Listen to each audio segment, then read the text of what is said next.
Delhi liquor scam కేసులో నిన్న రాత్రి అరెస్టైన సీఎం కేజ్రీవాల్ ను ఈడీ అధికారులు రౌస్ అవెన్యూ కోర్టులో హాజరుపరిచారు. అయితే లిక్కర్ స్కామ్ కేసులో విచారణ నిమిత్తం కేజ్రీవాల్ ను 10 రోజుల కస్టడీకి ఈడీ కోరింది. ఈడీ కస్టడీ పిటిషన్ పై రౌస్ అవెన్యూ కోర్టు ఎలాంటి తీర్పు ఇస్తుంది అనేది ఇప్పుడు హాట్ టాపిక్ గా మారింది. మరోవైపు సీఎం కేజ్రీవాల్ ను రౌస్ అవెన్యూ కోర్టుకు తీసుకొచ్చిన నేపథ్యంలో పోలీసులు పటిష్ట భద్రత ఏర్పాటు చేశారు. ఈడీ ఆఫీస్ కోర్టు వద్ద భారీగా బలగాలు మోహరించారు.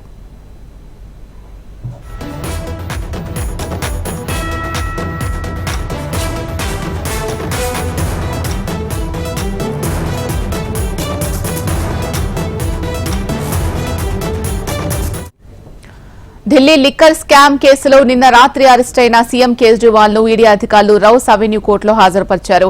అయితే లిక్కర్ స్కామ్ కేసులో విచారణ నిమిత్తం కేజ్రీవాల్ ను 10 రోజుల కస్టడీకి ఈడీ కోరింది.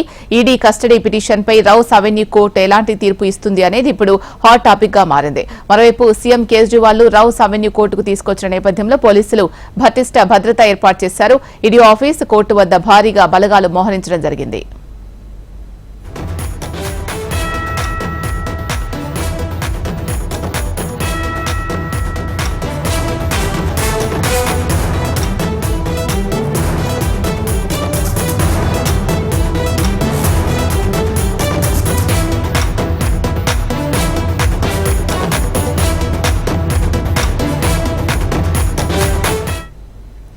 ఢిల్లీ లిక్కర్ స్కామ్ కేసులో నిన్న రాత్రి అరెస్టైన సీఎం కేజ్రీవాల్ ను ఈడీ అధికారులు రౌస్ అవెన్యూ కోర్టులో హాజరుపరిచారు. అయితే లిక్కర్ స్కామ్ కేసులో విచారణ నిమిత్తం కేజ్రీవాల్ ను 10 రోజుల కస్టడీకి ఈడీ కోరింది. ఈడీ కస్టడీ పిటిషన్ పై రౌస్ అవెన్యూ కోర్టు ఎలాంటి తీర్పు ఇస్తుంది అనేది ఇప్పుడు హాట్ టాపిక్ గా మారింది. మరోవైపు సీఎం కేజ్రీవాల్ ను రౌస్ అవెన్యూ కోర్టుకు తీసుకొచ్చిన నేపథ్యంలో పోలీసులు పటిష్ట భద్రత ఏర్పాటు చేశారు. ఈడీ ఆఫీస్ కోర్టు వద్ద భారీగా బలగాలు మోహరించారు.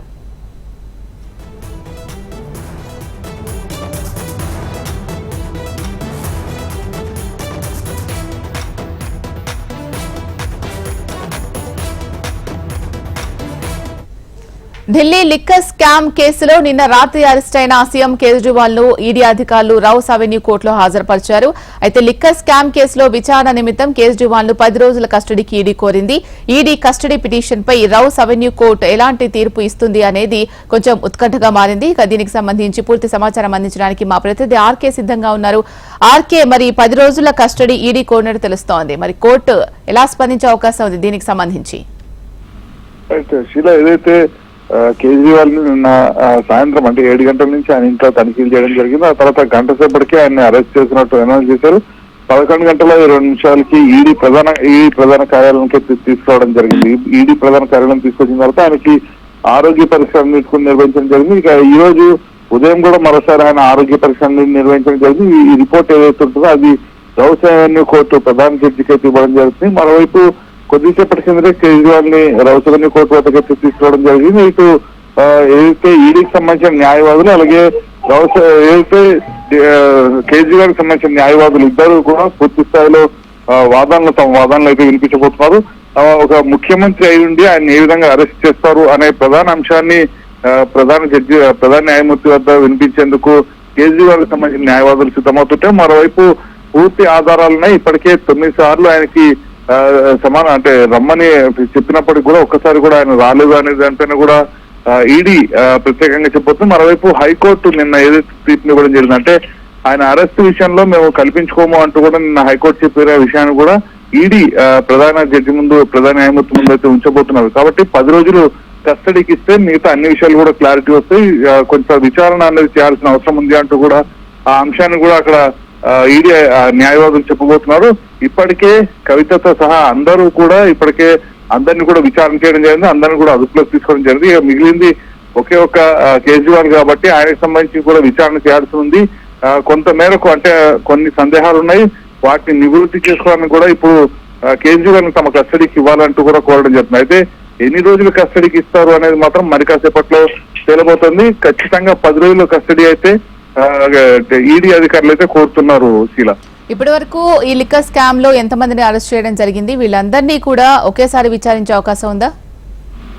ఇలా ఇప్పటి వరకు కూడా దాదాపు 15 మందిని అరెస్ట్ చేసినట్టు ఈడీ అధికారులు అయితే స్పష్టంగా చెప్పడం జరిగింది. దీనికి సంబంధించిన ప్రకటన కూడా విడుదల చేయడం జరిగింది. 128 కోట్ల రూపాయల జప్తు కూడా చేసినట్టు వాళ్ళు అంటే ఈ లిక్కర్ స్కామ్ కి సంబంధించి 102 కోట్ల రూపాయలు కూడా జప్తు చేసినట్టు స్పష్టం చేయడం జరిగింది. అయితే వాస్తవానికి అందరినీ కూర్చోబెట్టి చేసే పరిస్థితులు లేవు. ఎందుకంటే ప్రధానంగా కింద స్థాయి నుంచి ఎవరైతే ఈ స్కామ్ కి సంబంధించి మొదట ఎవరైతే సూత్రధారులు ఉన్నారో వాళ్ళని పట్టుకుని తీగలాగితే డొంక కదిలినట్టు వాళ్ళని పట్టుకుని వాళ్ళని విచారిస్తే ఒక్కొక్కరుగా బయటపడడం జరిగింది. ఇటు ఆమ్ ఆద్మీ పార్టీకి సంబంధించి నాయర్ ప్రధాన పాత్ర పోషించడం జరిగింది. అలాగే సౌత్ లాబింగ్ కి సంబంధించి రామచంద్ర పిల్లై చాలా కీలకంగా వ్యవహరించారు. వీరిద్దరే మొత్తం ఈ వ్యవహారాన్ని అంతటిని కూడా స్టెప్ బై స్టెప్ మొత్తం కూడా ఈ స్కామ్ మొత్తాన్ని కూడా డెవలప్ చేయడం జరిగింది. దాంట్లో భాగంగానే ఈ ఏదైతే ఈ స్కామ్ కి సంబంధించిన విషయంలో కూడా ఇటు కేజ్రీవాల్, ఢిల్లీ ఉప ముఖ్యమంత్రి సిసోడియా, కవిత వీళ్ళంతా కూడా చాలా కీలకంగా వ్యవహరించడం జరిగింది. వీళ్ళతో పాటు ఎంపీ మాగుంట శ్రీనివాస్ రెడ్డి,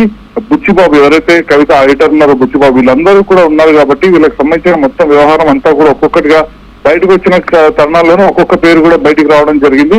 సో కవితని విచారించిన వారం రోజుల్లోనే ఏదైతే కేజ్రీవాల్ ని అరెస్ట్ చేయడం జరిగింది. కాబట్టి దానికి సంబంధించి కవిత కేజ్రీవాల్ పేరుని మెన్షన్ చేయడం జరిగిందా ఏంటి అనే దానిపైన మాత్రం ఖచ్చితంగా ఒక సస్పెన్స్ అయితే కొనసాగుతుంది.